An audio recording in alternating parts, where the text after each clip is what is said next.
โก้ก็เป็นบริษัทผู้ผลิตแอร์รถยนต์นะครับสำหรับใช้กับ aftermarket สินค้าหลักเราก็จะผลิตพวก condenser evaporator เป็นหลักแล้วก็ขายให้กับ aftermarket จริงๆพาโก้เปิดมาแล้ว32 ปีก็เติบโตมาเรื่อยมาจากธุรกิจครอบครัวแล้วก็ขยายไปทั้งตลาดต่างประเทศแล้วก็ในประเทศแล้วก็จนกระทั่งเติบโตมากระทั่งเข้าตลาดหลักทรัพย์จริงๆก็คิดมานานแล้วนะครับว่าโซลาร์เซลล์นี่มันจะถ้าติดเข้าไปแล้วเนี่ยเราจะได้ประหยัดค่าไฟแล้วก็เห็นเทรนด์ว่าราคาของแผงโซลาร์มันก็เริ่มลงละประกอบกับว่าทางซัพพลายเออร์เนี่ยก็มาเสนอนะครับก็เลยได้จังหวะที่จะเริ่มที่จะมาติดตั้งในโปรเจกต์นี้แล้วก็ประกอบกับในปีที่ติดมาเนี่ยมี BOI ด้วยนะฮะเราได้ BOI สนับสนุนไปประหยัดไป 50% ของการลงทุนมันก็เป็นส่วนช่วยได้เยอะมากๆครับ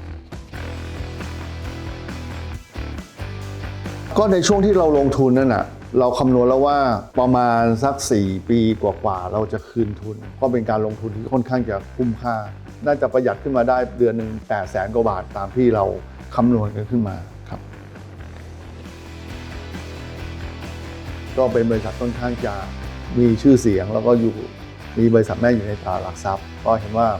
มีเทคโนโลยีการทำแผงเองที่เมืองไทยแล้วก็ไปได้เทคโนโลยีจากเมืองจีนบริษัทเมืองจีนที่นู่นก็น่าจะท็อป3ที่ถ่ายทอดเทคโนโลยีมาให้ทาง PPM แล้วผลิตมาให้ทางเราอีกอย่างนึงก็พวกอินเวอร์เตอร์อุปกรณ์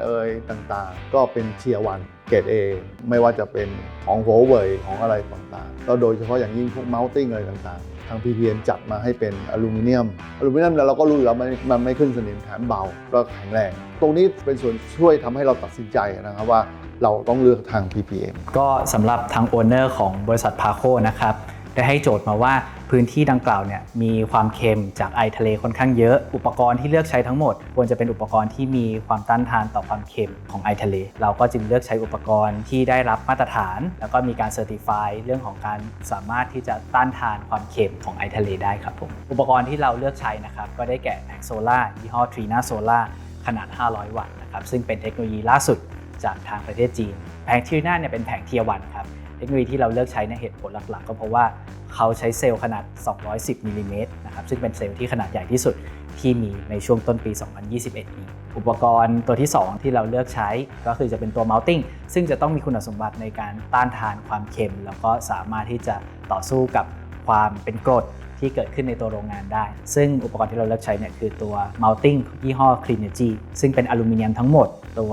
nut and bolt จะเป็น stainless steel ซึ่งสามารถที่จะทำให้ตัวโครงสร้างจับยึดเนี่ยอยู่กับโครงการไปได้25 ปีตามการันตีของแผงโซล่าครับผมอุปกรณ์ตัวสุดท้ายที่เราได้เลือกใช้กับโครงการดังกล่าวก็จะเป็นตัวอินเวอร์เตอร์ของหัวเว่ยขนาด100 กิโลวัตต์ซึ่งจะมีทั้งหมด10 MPPT แต่ละสตริงต่อ1 MPPT เลยเพื่อให้สามารถที่จะต่อต้านเรื่องของเงาบังจากแสงอาทิตย์ได้นะครับ